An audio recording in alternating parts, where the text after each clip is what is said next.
Let's talk about my boy. This is my favorite. Styx is honestly my favorite lolcow right now because it's he's such a smug asshole that I love seeing him bad things happen to him, and he's completely unlikable, and he's a dipshit, and he talks like a retard, and the shit's all fucking gay. So let's hear what he has to say. This is a very informative message from him. If you take a bunch of testosterone supplements, eventually your hair will begin to thin and so forth. I personally do not need testosterone supplements. I can go all night. Yes. Why is he like this? What has happened to him Take a bunch of to make him like this? Does anyone know? Does anyone know what made him like this? Why is he dressed up like this? You know, I said that part of the reason why I was losing weight is that when I got to my baseline weight, I wanted to like get nice clothes. And one of the clothes that I wanted to buy was like a leather jacket. And now I see, like, whenever I see people with leather jackets, they look like this. And I'm just like, maybe like a navy pea coat instead, chat. I've been turned off. I've been turned off my decision, chat. Was he like this before? I think he's developed alcoholism or something. While he was invited onto Jeremy Hambley's show, the quartering, and he literally fell asleep on air. Let's take a look. That's the kind of dichotomy here that's also at play here because leftists are in the local issues. They're not. You can see he's just like chilling. Look, his head's nodding down. His head's, and they're more active. His head's drifting away. The left is way more active. And by the way, I've been reading chat, and there's a lot of brain dead takes, like false dichotomies. By the way, Jeremy Hambley is in a fight with a lot of people right now because he said Wisconsin had like a Democratic sweep in their state. And he said that was entirely because of the abortion issue. And he said that Republicans should lighten up on the abortion issue if they want to win, which is an opinion that I've given before and I actually agree with. And everyone's mad at him for that. Even if you really, really, really, really despise abortion and you think every single aborted baby, even the black ones, is a loss to all mankind, keep in mind that you'll save no babies from abortion if you lose all your elections. This is real politics. This is the way the world works. You have to win. If you don't win, you lose. Does that make sense? That's literally my point. If you don't win, you lose. Whatever your ideals are, if you don't win, your ideals don't matter because you lose. So I agree with Hambley on this point. That's what he's arguing about. But that's not why we're talking. Okay, he's talking to Luke, who I believe is the guy. Yeah, We Are Changed. He's the only guy on Tim Pool's show that's worth a shit. And then you have Styx. Now, Styx is the hero of this segment. He is sleeping. Let's watch him sleep a little bit more. People are saying, oh, Jeremy says we can't win, so we should just allow abortion. That's not what I said. I said we have to figure out a way. We have to find we have to change perception. We have to drive the conversation away from abortion, or we're going to lose. You're like not listening to me if you think that I said. He's so deep in contemplation. Jeremy Hambley is striking such a great point that Styx is actually needing to dedicate 100% of his mental resources to computing what he's talking about. We should allow abortion so we could win elections. That's not what I'm saying.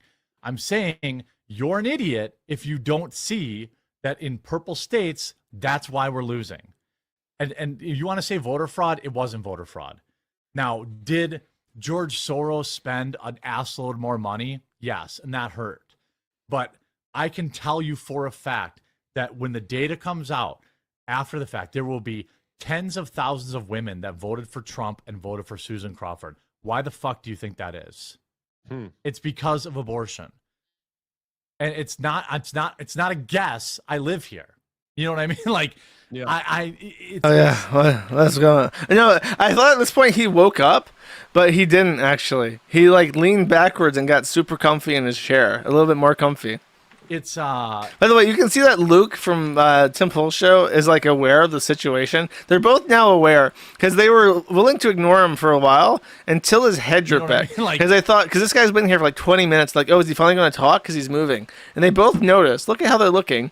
And then he just goes right back to sleep, and it's so obvious he's asleep, and they both become extremely uncomfortable. Like Luke seems very disrespected, and Quartering seems really pissed off. It's just the truth of it. Yeah, but Elon also came in kind of late in the game. He came in late, and he's like super angry. He's like looking at his screen, seething, like biting his lip. What? Look at late. He can't even conceal it. Only because of Elon.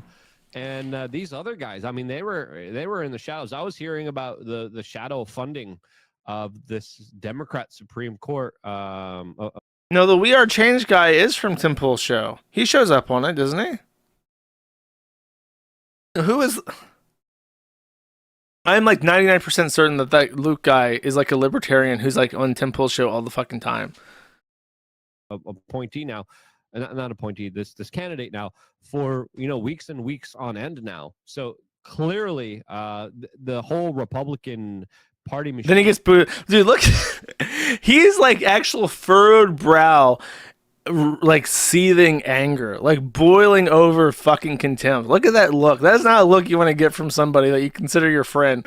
Hambly, by the way. If you forgot, Hambly, when Styx was arrested on domestic violence charges in New Orleans, Hambly was the one that bailed him out. Hambly footed a $7,000 cash bond to get Styx out of jail. And then Hambly says, hey, why don't you come on my stream so we can have a talk? And this is how he pays that. He owes this guy $7,000. And this is the level of respect that's showed upon him as gratitude. Isn't activated, isn't. I just want to see him. Look at that fucking face. He's even now he's like leaned over talking to him like, bro, what the fuck are you doing? Actually kind of admitting that it's okay for Soros to do this because he, quote, hides in the shaking his head in fucking anger. Literally look at kind of that it's okay for Soros to do this because he, quote, hides in the shadows. Visibly shaking his head in frustration. That is awesome. Opposite of what I think is important to do here. Yeah, well, because it doesn't give it. Good recovery. If he didn't look so pissed off, it wouldn't be so obvious. Here's his excuse, by the way. Is this not going to work? The Nick Adams Show. Are you still part of the Quartering? Yes. Quartering has run into some debt, it appears. And so I'm doing it for free, basically. But I have no problem with this.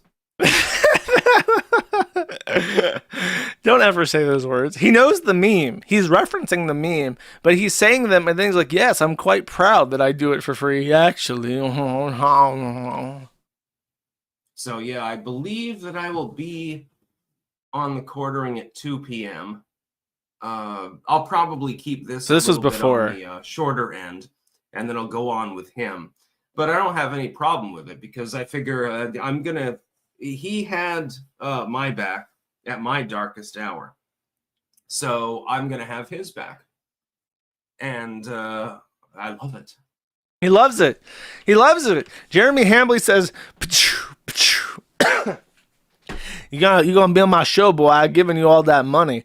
And he's like, oh, boy, yes, master. I love it so much. I love working for you for free, Mr. Hambly. I'm a part of you, Mr. Hambly. I'm a part of you, Mr. Hambly. I love doing it for free. But unfortunately, you see, from the actual parents, you do get what you pay for, chat. Dad, yeah, he I think he took out $300,000 to make a coffee company. But I believe in the long term, because of his business acumen. Business acumen. That's like a drunk slur. This man's fucking toasty. And so, I'm willing to have his back.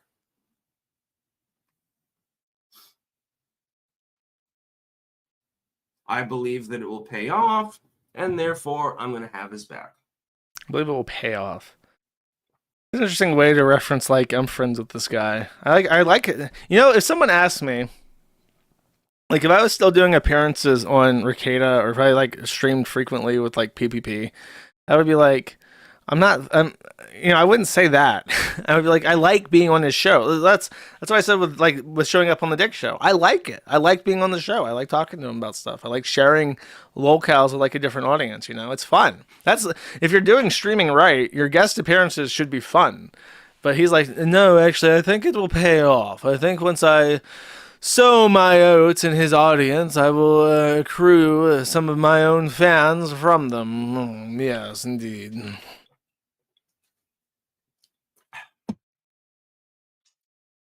He didn't give up on me when things are real fucking tough for me. So I'm not going to give up on him. It's true. That's the way that I work with my friends. It's true. People compare this guy to King Cobra with like a little bit higher verbal intelligence, but it's true. You know, the Bog Witch was really terrible to Cobes. She was like verbally abusive and mentally abusive, and she was just the worst person to him. And he never beat her. He would never raise a hand to the evil Bog Witch. And this guy, who has none of the same mental handicaps as King Cobra JFS, was dating a woman who, as far as I know, didn't really do anything to him. And then he struck her and he threw things at her. And King Cobra never did, even though Jessica Boyle was really, really just awful to him. Isn't that interesting? It's just fascinating, chat. Thank you for watching this clip. This is Perspicacity. Remember to like and subscribe.